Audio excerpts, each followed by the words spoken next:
أما بعد فأعوذ بالله من الشيطان الرجيم بسم الله الرحمن الرحيم قال الله تعالى في الكلام المجيد والفرقان الحميد قل لا أسألكم عليه أجرا إلا المودة في القربى صدق الله العظيم وبلغنا رسوله النبي الكريم ونحن على ذلك لمن الشاهدين والشاکرین والحمد للہ رب العالمین۔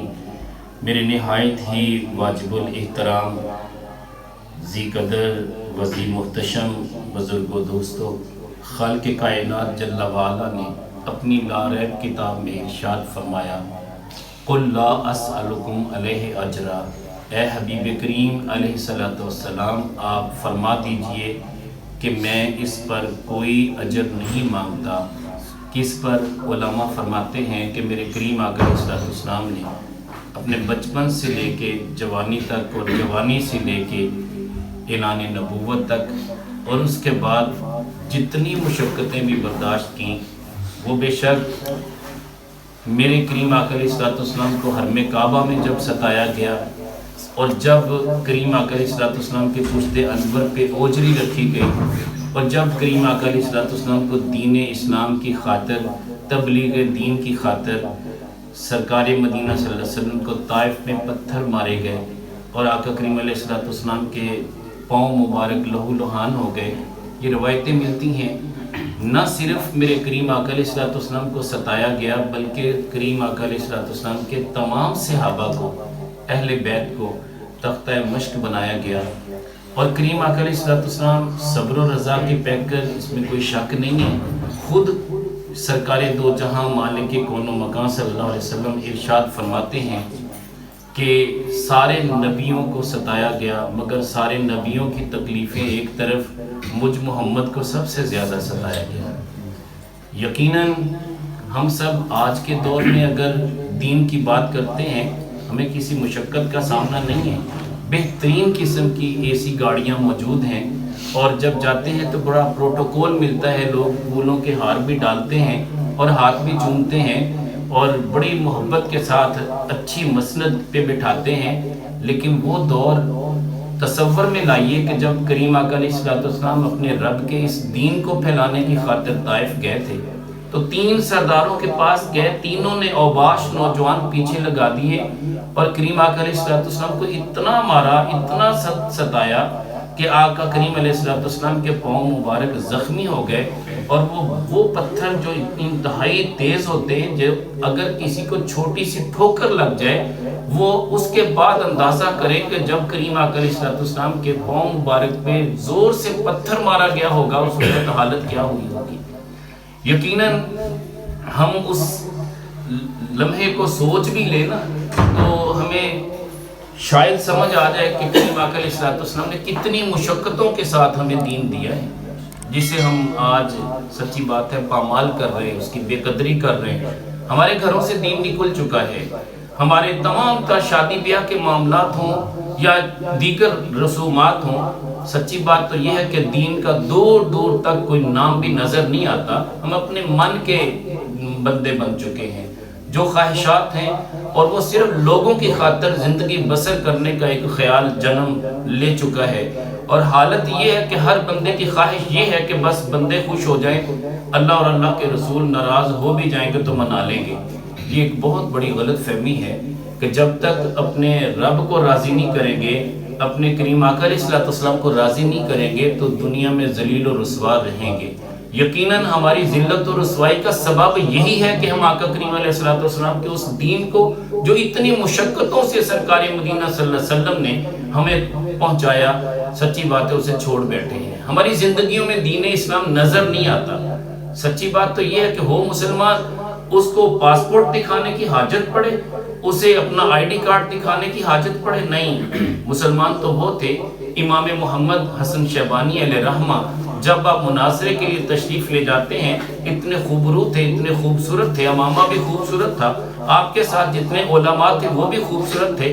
گھوڑوں پہ سوار جب یہ قافلہ گیا تو عورتوں نے بھی کلمہ پڑھنا شروع کر دیا، جو غیر مسلم تھی، اور جب پھر مناظر جو تھے، جتنے عیسائی مناظر وہاں موجود تھے، وہ سب کے سب حلقہ بگوش اسلام ہو گئے، کہنے لگے ہمیں کسی مناظرے کی حاجت نہیں ہے، جو چھوٹا محمد اتنا سونا ہے تو بڑا محمد کتنا سونا ہوگا۔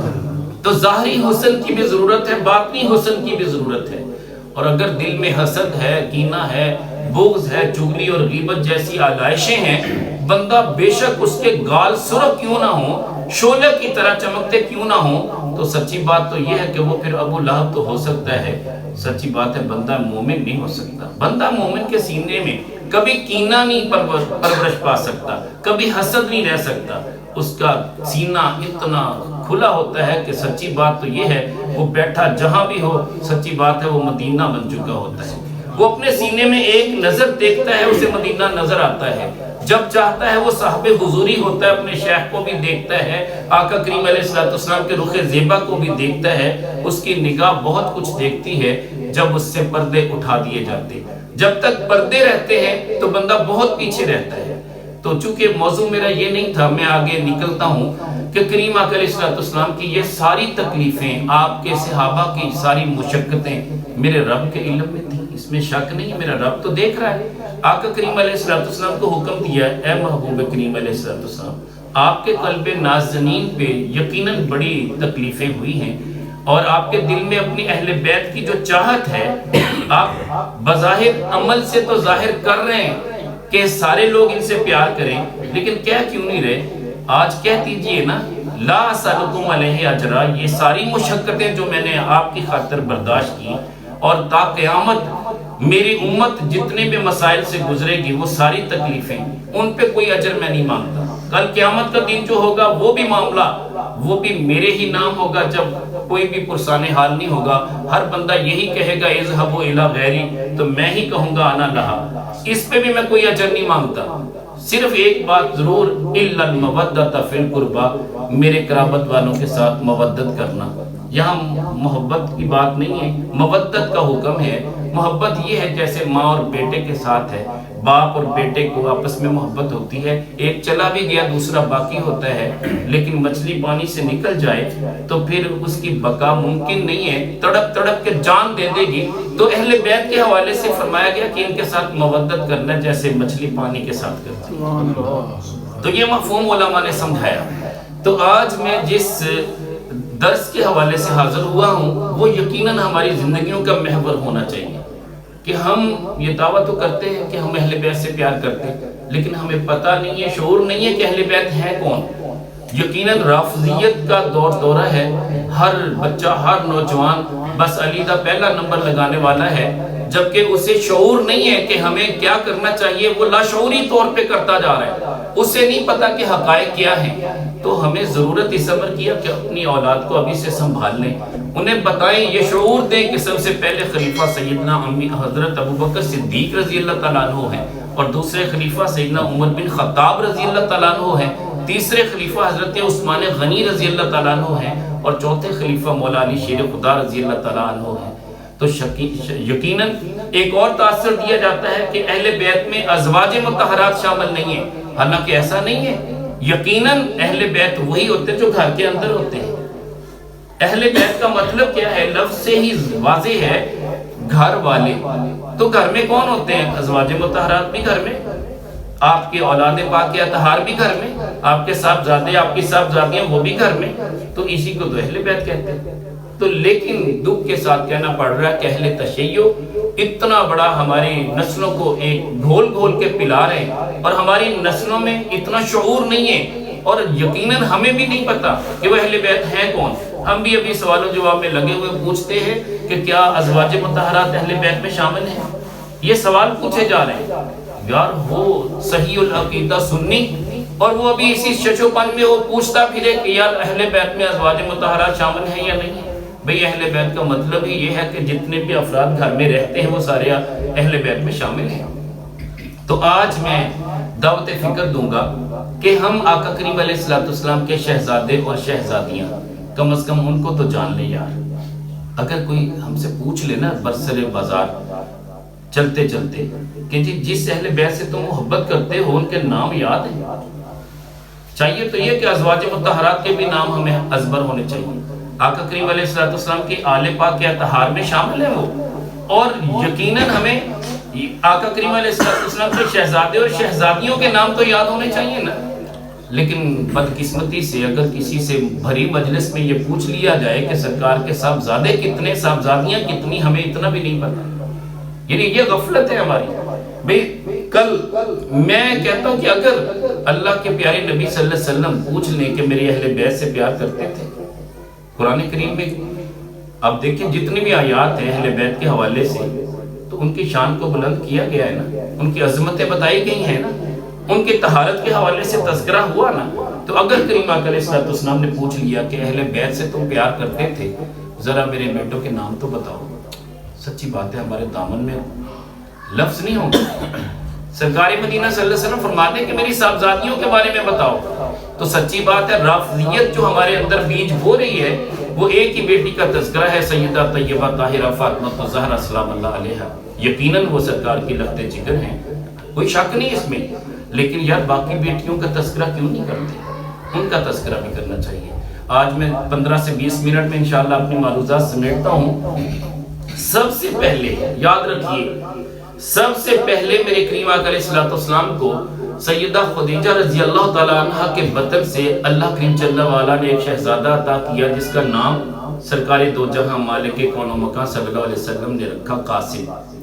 قاسم کہتے ہیں تقسیم کرنے والے کو، اور میرے کریم آقا علیہ السلام کی جو کنیت ہے ابو القاسم، وہ اس کی بیٹے کی وجہ سے تھی، اور اس میں بھی کوئی شک نہیں کہ بخاری شریف میں حدیث پاک بھی ہے کہ کریم آقا علیہ السلام نے فرمایا کہ انما انا قاسم واللہ یعطی، بے شک میں تقسیم کرنے والا ہوں، اللہ مجھے عطا کرتا ہے، خزانے رب کے ہیں، تقسیم میرا نبی کرتا ہے۔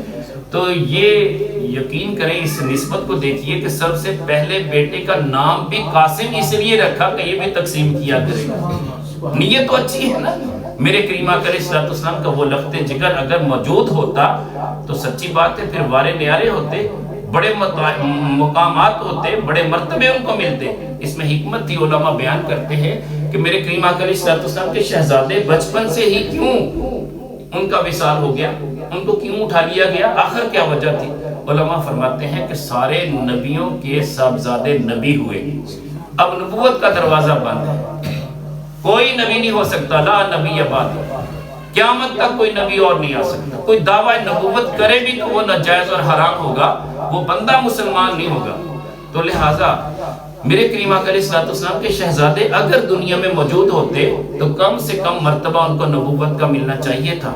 یہ شرعی اعتبار سے نہیں، میں کہتا ہوں کہ اگر دستور کے اعتبار سے دیکھیے، عام قانون کے اعتبار سے دیکھیے، سابقہ نبیوں کو دیکھیے، اگر اللہ کریم جل وعلا نے ابراہیم علیہ السلام کو اولاد دی، ان کے لخت جگر اسحاق علیہ السلام نبی ہیں، اسماعیل علیہ السلام نبی ہیں، آگے ان کی اولاد کو دیکھیے یعقوب علیہ السلام نبی ہیں، ان کی اولاد کو دیکھیے یوسف علیہ السلام نبی ہیں۔ تو یقیناً یہ یہود و نصارہ تانے دیتے کہ یار جو سب سے بڑھ کر نبی ہے، جو سارے رسولوں سے افضل نبی ہے، ان کی اولاد تو نبی ہو نہیں سکی۔ اس میں حکمت تھی، اللہ جل شانہ نے بچپن سے ہی ان کو اللہ کریم جل وعلا نے اپنے پاس بلا لیا۔ بے نیاز ہے، اور محبوب کریم علیہ السلام خود فرماتے ہیں کہ میرا لخت جگر ابراہیم، لو آشا ابراہیم لکانا صدیقا نبیہ، اگر میرا لخت جگر ابراہیم زندہ رہتا تو سچا نبی ہوتا۔ جیسے حضرت عمر بن خطاب رضی اللہ تعالیٰ عنہ کے بارے میں فرمایا، میرے کریم آقا علیہ السلام فرماتے ہیں کہ اگر میرے بعد کوئی نبی ہوتا تو عمر ہوتا، چونکہ نبوت کا دروازہ بند ہو گیا لہذا عمر بھی نبی نہیں ہو سکتے۔ تو اسی طرح اپنے لخت جگر کے بارے میں بھی سرکار مدینہ صلی اللہ علیہ وسلم نے یہی فرمایا۔ تو عرض یہ ہے کہ سب سے پہلے آپ اپنے دل میں یہ بات بٹھا لیں کہ سب سے پہلے میرے کریم آقا علیہ السلام کو 25 سے 30 سال کی عمر کے درمیان ایک بیٹا ملا، وہ کیا ہے، اس کا نام کیا ہے، قاسم۔ یہ آپ نے یاد رکھنا ہے، یہ ہمارا خطاب کرنا مقصد نہیں، ہم ایک دوسرے کو سیکھنے سکھانے کے لیے بیٹھے۔ حضرت قاسم رضی اللہ تعالیٰ عنہ مدت رضاعت میں تھے۔ سیدہ خدیجہ رضی اللہ تعالیٰ عنہ عرض کرتی ہیں، حضور میری چھاتیوں میں دودھ تو اتر آیا ہے لیکن قاسم تو موجود نہیں ہے، ان کا تو وصال ہو چکا ہے، کاش کہ وہ مدت رضاعت تو پوری کرتا۔ اب میرے کریم آقا علیہ السلام یہاں پہ بے بسی کا اظہار نہیں کرتے، بلکہ فرماتے کیا ہے کہ اے خدیجہ اللہ کریم جل وعلا نے جنت میں اس کے لیے حوریں مقرر کر دی جو اسے دودھ پلاتی ہیں، اور اگر تم چاہو تو میں جنت میں اس کے رونے کی آواز نہ سنا دوں۔ ابھی یار مجھے بتائیے کہ غیب کیا ہے؟ ابھی تو اعلان نبوت بھی نہیں ہوا۔ 25 سال کی عمر میں سیدہ خدیجہ رضی اللہ تعالیٰ عنہا جو 40 سال کی عمر کی تھی، ان کے ساتھ میرے کریم آقا علیہ الصلوۃ والسلام کی شادی ہوئی ہے، اور پہلے جو لفظ ذکر ملا وہ سیدنا قاسم رضی اللہ تعالیٰ عنہ ہے، اور وہ مدت رضاعت کے دوران ہی وصال فرما جاتے ہیں۔ اور آپ عرض کرتی حضور کاش کہ وہ دودھ پی لیتا، مجھے خوشی ہوتی ہے کہ ماں کی چاہت ہوتی ہے کہ بیٹا میری چھاتیوں سے دودھ پیے، یقیناً ہر ماں کی طلب ہوتی ہے۔ تو آقا کریم علیہ الصلوۃ والسلام کیا فرماتے ہیں کہ اے خدیجہ پریشان نہ ہو، تیرا لخت جگر تو حوروں کے جھرمٹ میں بیٹھا ہے، حوریں اسے اپنا دودھ پلا رہی ہیں۔ اور میرے کریم آقا علیہ الصلوۃ والسلام فرماتے ہیں کہ ہر میرے امتی کے بچے کو جو مدت رضاعت کے دوران دنیا سے رخصت ہوگا، اللہ کریم جل وعلا شجر توبہ سے دودھ پلائے۔ ہر امتی کی یہ شان ہے، جس کا لخت جگر 2 سال کے اندر دنیا سے رخصت ہو گیا، اللہ کریم جل وعلا شجر توبہ سے اس کے لیے دودھ کا انتظام کرے گا۔ لیکن میرے کریم آقا علیہ الصلوۃ والسلام کے لیے جنت کے حوروں کا انتظام کیا گیا۔ اور میرے کریم آقا علیہ الصلوۃ والسلام فرماتے ہیں کہ خدیجہ اگر چاہو تو رونے کی آواز نہ سنا دو۔ اب یہ مقصد کیا تھا کہ ان کو حوصلہ مل جائے۔ اور سیدہ خدیجہ الکبریٰ رضی اللہ تعالیٰ عنہا بن دیکھے ایمان لانے والی خاتون ہے، عرض کرتی ہیں حضور آپ نے کہہ دیا، مجھے آپ پہ یقین ہے، آپ صادق بھی ہیں، آپ امین بھی ہیں، آپ نے جو کہہ دیا آپ تو کھلی آنکھوں سے دیکھ رہے ہیں، میں یؤمنون بالغیب کی عملی تصویر بننا چاہتی ہوں، مجھے اس بات پہ اتنا اعتماد ہے کہ آپ نے کہہ دیا میں نے مان لیا۔ میرے کریم آقا علیہ السلام پہ بہت عرصہ پہلے بہت سارے ایسے لوگ، جیسے طبہ حمیری کا واقعہ ملتا ہے، اس نے تو خط حضرت ابو ایوب انصاری رضی اللہ تعالیٰ عنہ تک پہنچایا تھا، نسل در نسل۔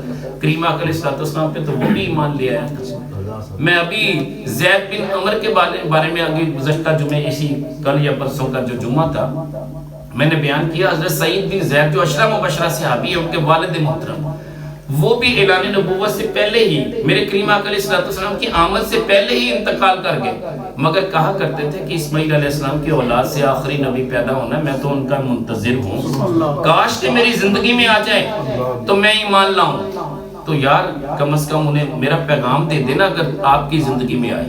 تو میرے کریم آقا علیہ السلام نے یہاں بے بسی کا مظاہرہ نہیں کیا، بلکہ جب صحابہ فرماتے ہیں کہ جب ہم نے تذکرہ کیا کہ حضور یہ سعید بن زید کا جو والد تھا، یہ کہا کرتا تھا کاش کہ آقا کریم علیہ السلام کا زمانہ مجھے نصیب ہو جاتا، لیکن چونکہ میں دنیا سے پہلے جا رہا ہوں، میرا بتا دینا کہ میں سرکار پہ ایمان رکھتا ہوں۔ ابھی اعلان نبوت تو ہوا نہیں، مگر کریم آقا علیہ السلام فرماتے کیا ہے؟ میرے کریم آقا علیہ السلام فرماتے ہیں کہ تم جس زید بن عمر کی بات کرتے ہو، وہ میں جنت میں دیکھتا ہوں کہ اپنا تہمت جنت میں گھسیٹتے ہوئے جا رہے ہیں، میں انہیں دیکھتا ہوں وہ جنت میں ہیں، وہ عیسیٰ علیہ السلام اور میرے درمیان ایک امت بن کے اٹھیں گے قیامت کے دن۔ اللہ کریم جل وعلا یہ عزت افضائی کرے گا ان کی، اس لیے کہ ان کو مجھ پہ ایمان تھا، میری چاہت تھی، میری طلب تھی، مجھ پہ ایمان رکھنے والے تھے۔ اللہ کریم جل وعلا یہ اعزاز عطا فرمائیں گے کہ قیامت کے دن پوری امت بنا کے ان کو اٹھائیں گے۔ تو حضور والا یہ نسبتیں ہیں۔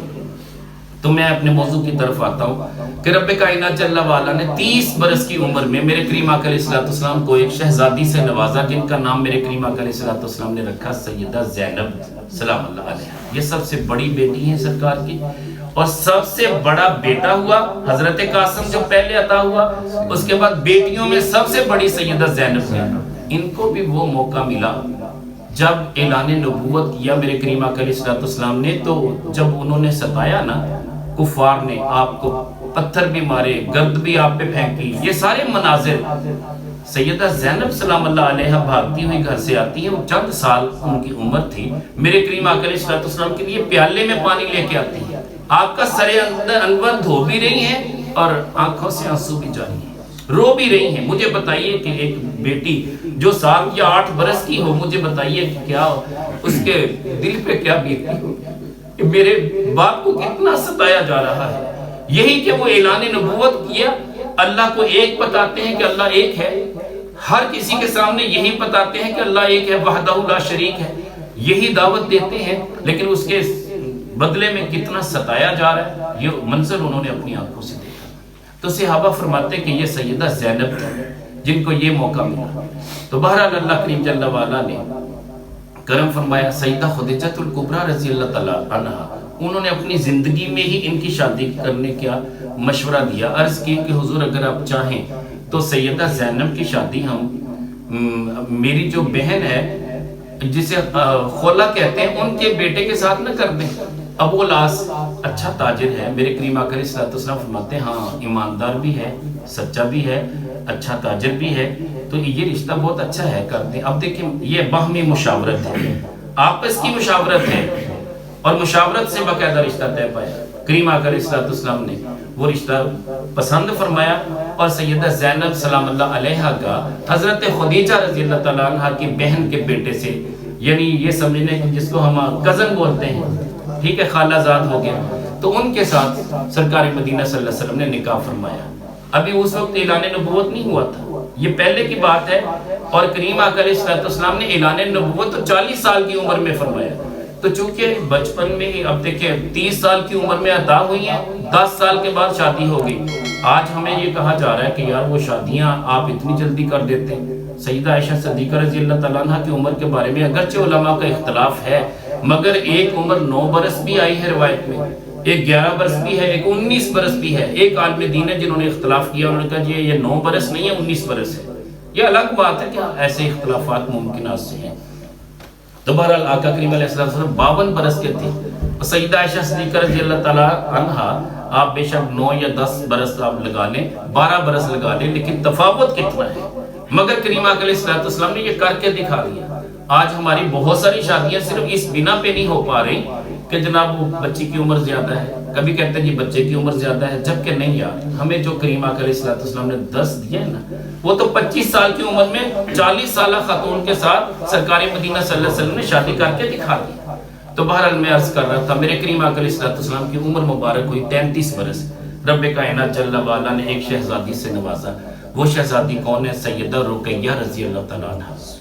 تو سرکار مدینہ صلی اللہ علیہ وسلم کی پہلی شہزادی کون ہے؟ سیدہ زینب سلام اللہ علیہا، اور دوسری کون ہے؟ حضرت سیدہ رقیہ رضی اللہ تعالیٰ عنہ۔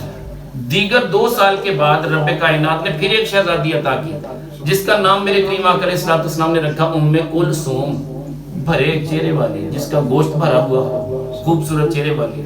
تو یہ ام کلثوم رضی اللہ تعالیٰ عنہ یہ 35 برس کی عمر سے پہلے پیدا ہوئی۔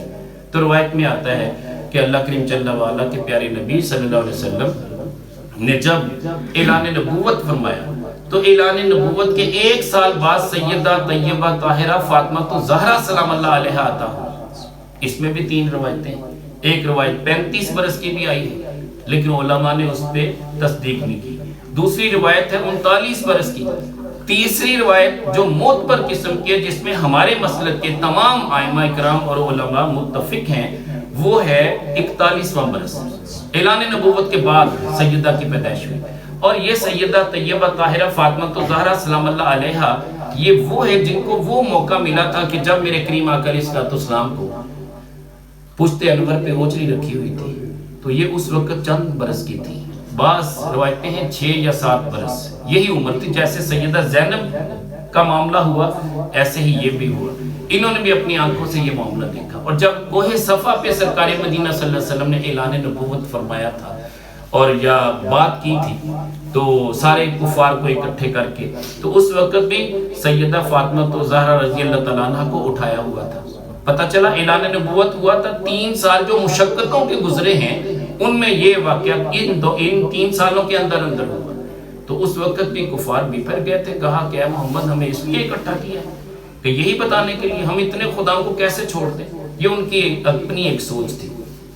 تو کہنے کا مطلب یہ ہے کہ آج ہم نے جو سیکھا ہے وہ کیا ہے کہ سب سے پہلے کریم آقا علیہ السلام کو بیٹے عطا ہوئے جن کا نام قاسم، دوسرے نمبر پہ سیدہ زینب، تیسرے نمبر پہ سیدہ رقیہ، چوتھے نمبر پہ سیدہ ام کلثوم، اور 5ویں نمبر پہ سیدہ فاطمہ زہرا سلام اللہ علیہا۔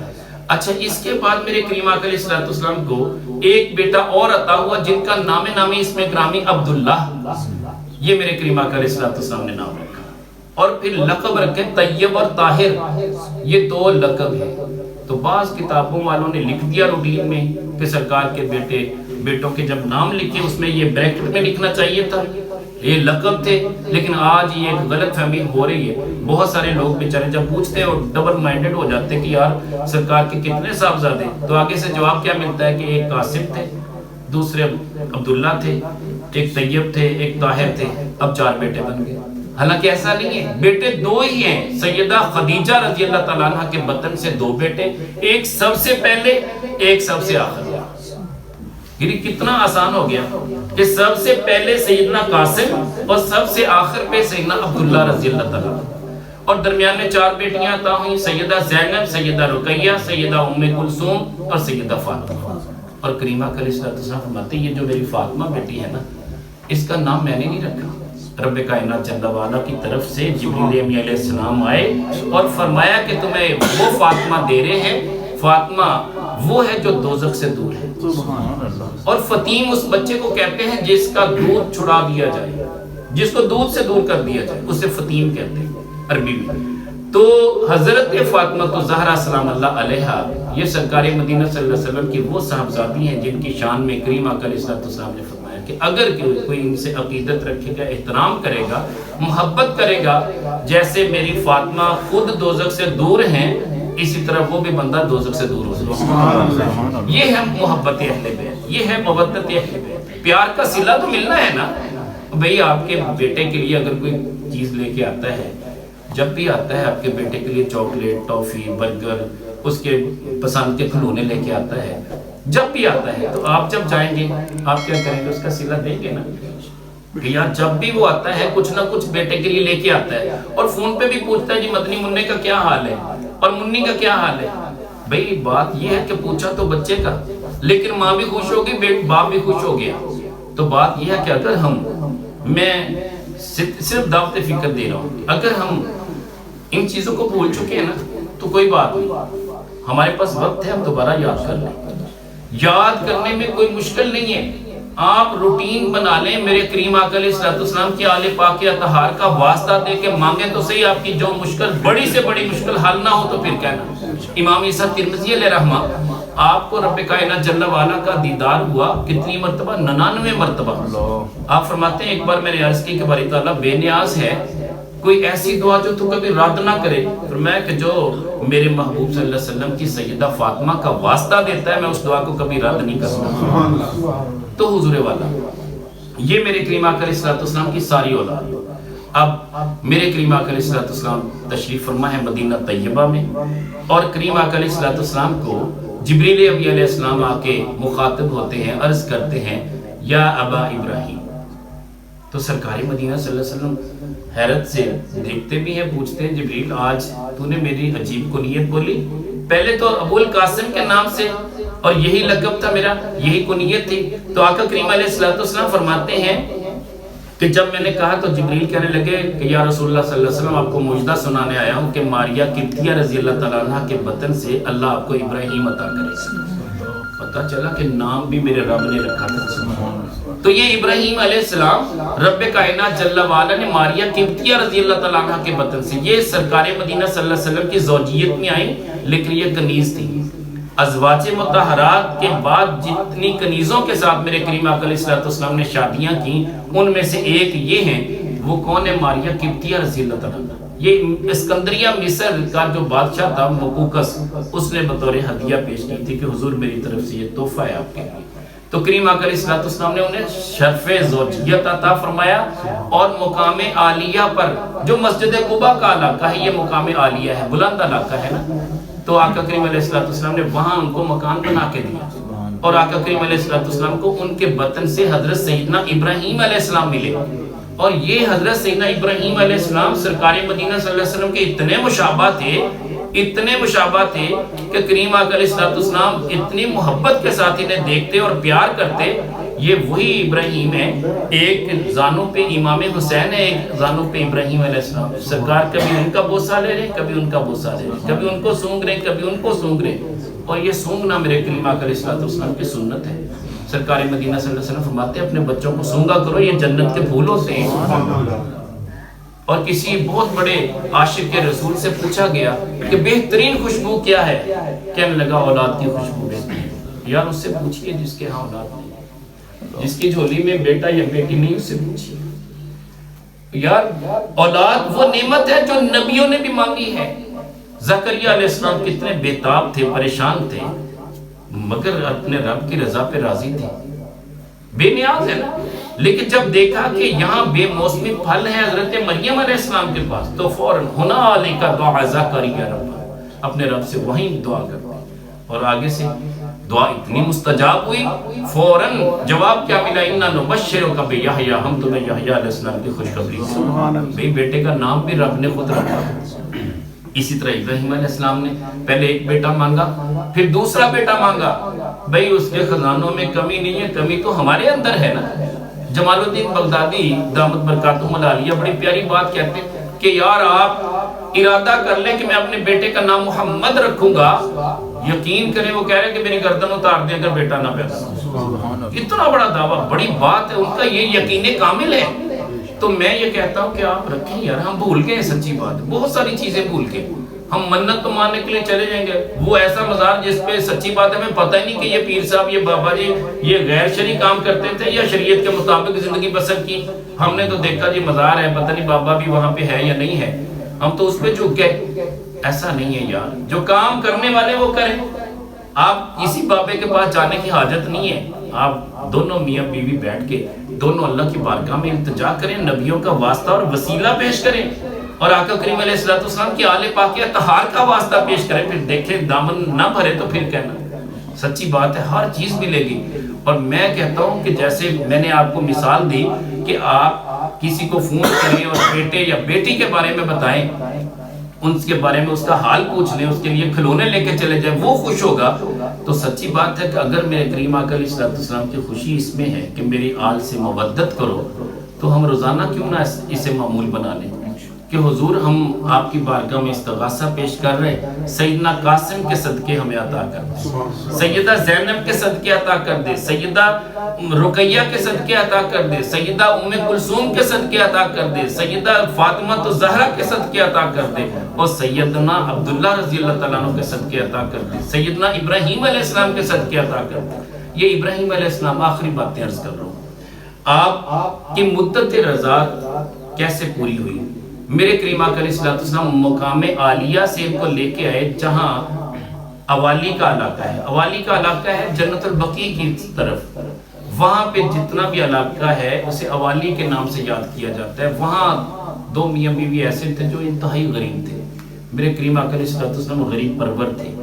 سرکار مدینہ صلی اللہ علیہ وسلم اپنا لخت جگر انہیں دے دیتے، ان کا نام تھا ابو سیف اور ام سیف، یہ لوہار تھے اپنی ذات کے، لوہاروں والا کام کرتے تھے، بھٹی گھر میں لگائی ہوئی تھی، اور کریم آقا علیہ السلام اپنے صاحبزادے کو دیکھنے کے لیے جاتے تو وہاں بیٹھے رہتے، حالانکہ دھواں ہوتا گھر میں، کریم آقا علیہ السلام برداشت کرتے، یہ نہ کہتے کہ یہاں پہ تو دھواں ہے۔ لیکن سچی بات تو یہ ہے کہ ابو سیف کئی مرتبہ عرض کرتے کہ حضور یہاں پہ دھواں ہے، آپ باہر تشریف لے جائیے یا میں اس کو بند کر دیتا ہوں۔ نہیں، تم کام کرتے رہو، میں اپنے لخت جگر سے ذرا خوش ہو جاؤں نا، دیکھ تو لوں نا۔ کریم آقا علیہ السلام سیدنا ابراہیم علیہ السلام کو کبھی لے کے جاتے اور سیدہ عائشہ صدیقہ رضی اللہ تعالیٰ عنہا کے پاس، کہتے ہیں عائشہ دیکھو نا، اس کی شکل مجھ پہ ہے نا، میرے جیسا ہے نا، مجھے بتائیے کہ یار ایک باپ کو اگر 10 سال کے بعد اولاد ملی ہو، اس کی خوشی اسی سے پوچھ لیجیے۔ اب لیاقت بھائی آپ کے سامنے بیٹھے کہ آپ مجھے بتائیے کہ یار اس کے اندر والہانہ پیار ہے کہ نہیں ہے؟ یہ ہر اس ادا کو یہ آشکار کرتا ہے یا نہیں کرتا؟ آپ پوچھیں اس کے دوستوں سے، یہ ڈسکس کرے گا کہ میرے بیٹے نے آج یہ کیا، میرے بیٹے نے یہ کیا۔ اسمائلنگ فیس اگر بچہ دینا شروع کر دے تو ماں باپ کی خوشی کی انتہا نہیں رہتی کہ آج یہ میں نے جب اسے بلایا تو یہ خوش ہو کے میری طرف دیکھ رہا تھا۔ حضور والا عرض یہ ہے کہ آقا کریم علیہ السلام کے ان صاحبزادوں کو یاد بھی رکھنا ہے، یاد ویسے نہیں رہیں گے، یاد رکھیں۔ رب کائنات جل والا کا حکم ہے، فرمان کیا ہے، فَاسْأَلُوا عَلَى الذِّكْرِ إِن كُنتُمْ لَا تَعْلَمُونَ، اگر نہ جانو یا بھول جاؤ، علم نہ ہو تو اہل ذکر سے پوچھو۔ اہل علم کی بات نہیں ہے، علم ایسی چیز ہے جو بندے کے سینے میں نہیں رہتا ہمہ وقت، یاد رکھنا، علم کسی وقت بھی اٹھا لیا جاتا ہے۔ سینہ نور معرفت سے روشن ہوگا اور بندہ بے حیائی والے کاموں سے بچے گا تو یہ نور قائم رہے گا، ورنہ اٹھا لیا جائے گا، بندے کے ذہن میں بھی نہیں وہ باتیں رہتی۔ اسی لیے حضرت سیدنا انس رضی اللہ تعالیٰ عنہ فرماتے ہیں قید العلم بالکتابہ، علم کو قید کر لو لکھ کر، یہ بھاگ جائے گا، یہ نہیں رہے گا تمہارے پاس۔ اور یقیناً جب بندہ کوئی گناہ کرتا ہے تو اس کو جتنی صورتیں حفظ ہوتی ہیں، آپ تجربہ کر کے دیکھ لیں، آپ کسی ایسے بندے سے مل کے دیکھ لیں، اگر وہ حافظ قرآن ہے اس کا حافظہ ختم ہو جائے گا۔ ایک بہت بڑے امام تھے، کسی نے پوچھا ان سے، کہنے لگے حضور قوت یادداشت ڈسٹرب ہے، فرمایا گناہ چھوڑ دو، اللہ تعالیٰ قوت حافظہ دے دے۔ مجھے ایک شخص نے فون کیا کہ میں ملتان کا رہنے والا ہوں، بابا جی آپ کے بارے میں سنا تو آپ سے دعا کروانی تھی، میں حافظ قرآن ہوں، میں نے مصلی پورا سنایا ہے، مجھے سمجھ نہیں آ رہی، مجھے اب ایک سورت بھی یاد نہیں رہی، اچانک ذہن سے نکل گیا۔ میں نے کہا بیٹا تجھ سے کوئی کبیرہ گناہ سرزد ہوا ہے؟ اب فوراً سے کہنے لگا ہاں بالکل آپ سچ کہہ رہے ہیں۔ اب بات یہ ہے کہ مجھے نہیں پتا وہ کون تھا، نہ میں تجسس میں جاتا ہوں، جانا بھی نہیں چاہیے بھئی، جس سے بھی غلطی ہوئی اسے سچے دل سے توبہ کرنی چاہیے۔ میرا رب بڑا کریم ہے، بندہ صرف اپنے سر کو جھکا کے مانگے تو صحیح نا، تصور میں ہم کلام تو ہو نا، باتیں تو کرے نا۔ ایسے کہہ دیتے کہ یار رب سے کوئی بات کر سکتا ہے، وہ تو موسیٰ علیہ السلام تھے۔ نہیں یار، وہ موسیٰ علیہ السلام تھے، وہ نبی تھے، اس میں کوئی شک نہیں، آپ کا مرتبہ کم ہے۔ اللہ کریم جل وعلا نے آپ کو اتنا بڑا مرتبہ دیا ہے، ہر نماز میں آپ اپنے رب سے کلام کر رہے ہیں، لیکن سچی بات ہے تصور نہیں ہے۔ انت عبد اللہ کانک تراہ، اپنے رب کی عبادت اس طرح کرو گویا کہ رب کو دیکھ رہے ہو۔